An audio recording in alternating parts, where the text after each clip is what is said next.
Today we're talking about productivity and why you may have been not productive for years and years and years, what you're doing wrong, what you can be doing better, and today I'm going to give it 9 reasons why you're not productive and how to combat them, how to turn that around. I am someone that has struggled with productivity. I'll have really good times and then really not so good times. But I've learned over the years how to push past it and really embrace productivity and make it something that I'm actually good at. So jumping right in, number 1 is you think that productivity is something that you're born with, something that you're either good at or bad at.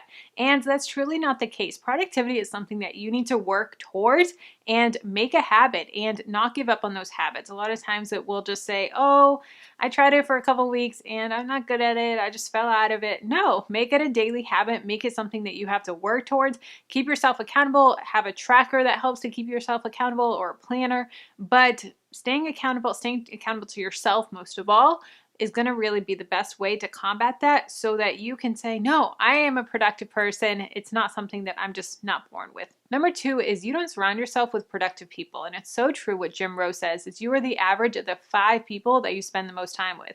And who are your peers? Are your peers people that are go-getters, that are people that are after it, chasing their dreams, or are they ones that are just sitting on the couch, drinking beers, and just kind of letting life roll by them? Be around people that are out there, that are getting it, that are driving. Now, they may not be people in your everyday life. They may not be people that you are in close proximity with, but the internet is out there. That internet is real. I am part of many different masterminds in different calls via Zoom and Skype that I get together with these people on a weekly or bi-weekly basis, and we keep each other accountable. We hold each other to high standards, and we're there for each other when we're not feeling it and we're not feeling motivated. We can be like, okay, let's sit down, let's talk about it. Why are you not feeling motivated? What can you do differently that's going to help to get you out of your funk? There have been so many times on those calls where I'm just discouraged. Things aren't going well on my channel or my business, and I'm just like, guys, I don't feel like making videos right now, and I'm burnt out. And they're able to help push me through it, help me work through it, help me to process it. And so having people in your life that are going to be there for you, not only to help push you forward, but to be there and just to listen and to really just say, okay, let's talk about it. And sometimes that's all you need. Sometimes you just need to let it all out and just have someone say, wow, that sucks. I'm sorry you're going through that. That must be really hard. And you just be like, thank you. I'm just so glad that someone else understands. And oh, guys, sometimes that's all we need. Sometimes we just need someone just to listen to us and vent it out. But be around people that encourage you. Be around people that are out there that are fighting for it as well. The third reason why you're not being productive is your goals aren't big enough and you're not setting big goals. For so long, we're taught to create sustainable goals and easy goals and attainable goals. Well, I've learned this year, to me, at least for me, that's not the case. I need to set big goals because if I set attainable goals, I'll never move past them. And I've learned in my business, it's crazy when I track my income that whenever I set a goal, I'm always right below it. And every time that I set a goal, I can't push past it. So what I do to combat that is I 10x the goal and make the goal a lot bigger so that it's something that I can fight for and that mentally I can get past it, because it's crazy how our brain is just limited when we set those attainable goals and that we're not going to achieve them because there's something that puts that limit on it. I am a big advocate of the 10x rule. I recently read Grant Cardone's 10x rule book and it just blew my mind of just how our brain works. And it's so cool to see what happens when you really do go outside your comfort zone and you make those big scary goals. And it's like, whoo, this is crazy. I have a video coming out on Friday on how I plan to make $100,000 in my business. And that's scary to say. And I only made $30,000 this year. So going from 30,000 to 100,000, that's a big jump. That's over double. But you know what? I'm going to make the big goal. I'm going to put an action plan into place and I'm going to make it happen. With this being said, also know your personality. So I have talked to several different people. I've coached different people and they said, Kelly, every time I set big goals and I don't hit them, I feel like a failure. And I totally get that. And I've been there too. But you have to take into consideration of you set this big goal. So even if you don't hit that big goal, it's okay. And you need to say, okay, well, what can I do differently next time to make sure that I do hit that or get closer to it? And did I just not hit it because I just gave up? Or did I not hit it because of whatever circumstance and things that were out of my control. So really reflect on the reason why you didn't hit it and what you can do differently, and don't let yourself get beat up. Use that to push yourself, but don't allow it to beat you up. Please take a second to hit the like button. It helps with the YouTube algorithm. Also, don't forget to subscribe and hit that bell notification so you get notified every time that I upload. The number 4 reason why you're struggling with your productivity is you're spending more time focusing on the problem than the solution. Be solution minded. Don't get into the mindset of the woe is me, this sucks, I didn't get this, I didn't hit this goal, and this is the problem, and my problem is XYZ. Okay, well, let's figure out a solution. Let's work on the solution and focus on the solution versus the problem. So making that mindset switch of, yeah, I can do this, and this is how I'm going to combat it. This is what I'm going to do instead.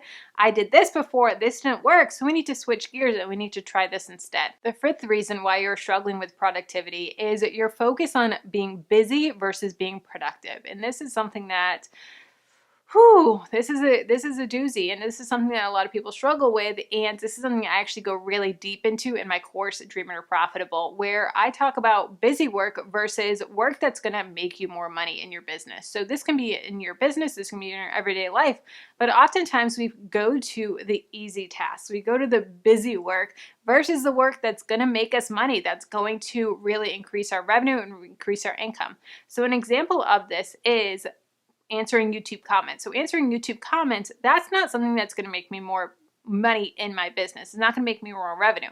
Making videos, making blog posts, making products, making courses, that's stuff that's going to get me more income. But answering YouTube comments, that's more busy work. Now, is busy work important? Absolutely. Answering comments is very important to keep engaged with you guys, to build that connection, but it's not stuff that's going to make me more money. So I need to make sure that I'm using my productive, heavy brain time as productive as possible. And I can do the busy work on off times. So I answer YouTube comments when I'm in line at the grocery store or when I am just sitting, relaxing, watching a TV show. I can relax and watch a TV show, answer YouTube comments, and multitask that way. But I need to be very intentional about my busy work versus productive time, because often it's a gray area, and we'll often say, well, I'm doing this, and that's something that you can actually hire out and pay someone else to do for you, or it may be something that you're like, okay, that can be pushed back. We don't even need to do that. We're just doing it because it's easy, and we don't want to do the thing that's actually hard, but it's the thing that we actually need to get done. Next is you don't manage your energy properly. This is so important to know you and when are you most productive? When is your energy store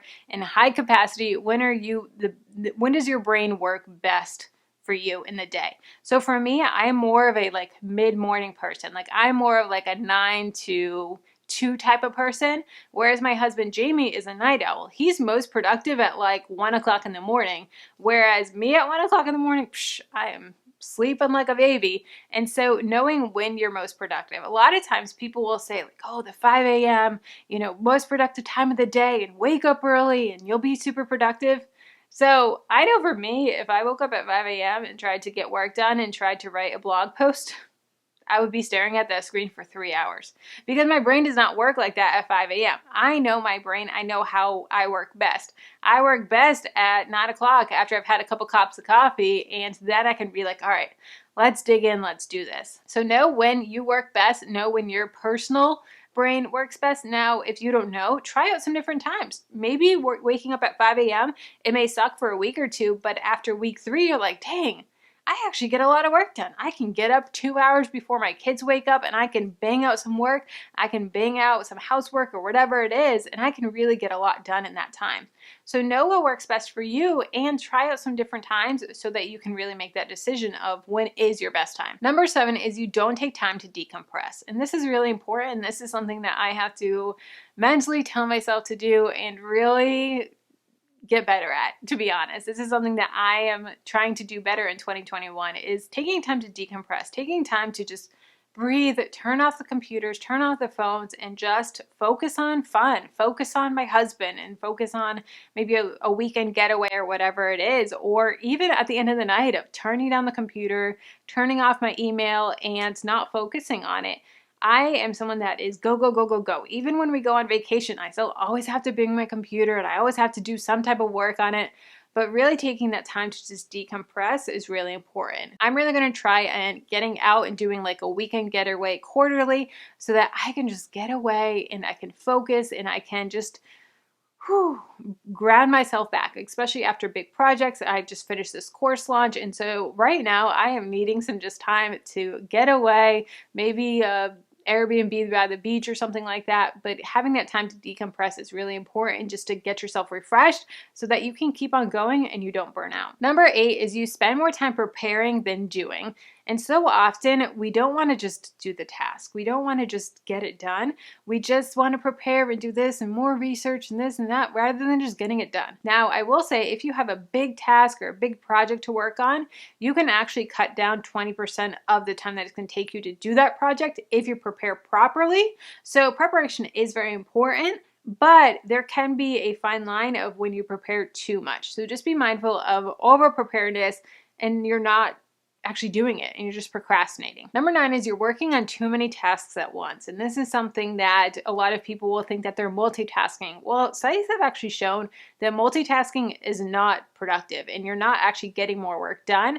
It's a lot more productive if you just zone in on one task at a time. And once that task is done, then you move on to the next task. A great way to do this is actually time blocking. So think about it like time blocking with school. So when you were back in high school and you had block scheduling, so you had an hour and a half to do this subject, then you took a 5-minute break, then you did an hour and a half of this subject, then you took lunch and went for a walk, then you did another hour and a half, then another hour and a half. And so splitting your tasks up in blocks is really going to be more productive versus saying, okay, I'm going to write a blog post, but as I'm doing a blog post, I'm going to answer some comments. As I'm doing that, I'm going to answer some emails as they come in, and then I'm going to do this and this and this and all this stuff. No. Sit down, focus on the blog post, get it done. Next, focus on email marketing. Next, focus on this thing. And really sit down and say, okay, one task at a time, shut down the other tabs on your computer, put your phone in do not disturb, and really just focus on one task at a time. Try time blocking, do a brain dump, make a to-do list, and really just focus on one thing at a time. Let me know if you like these productivity videos. I really want to do some more for you. I have a morning routine video coming in the next couple of weeks, so stay tuned for that. Let's keep the conversation going. If you want to know some side hustles that you can do from bed, all cozy up in bed, check out this video here. And if you want to know how to get financially organized, get all your money together, check out this video here.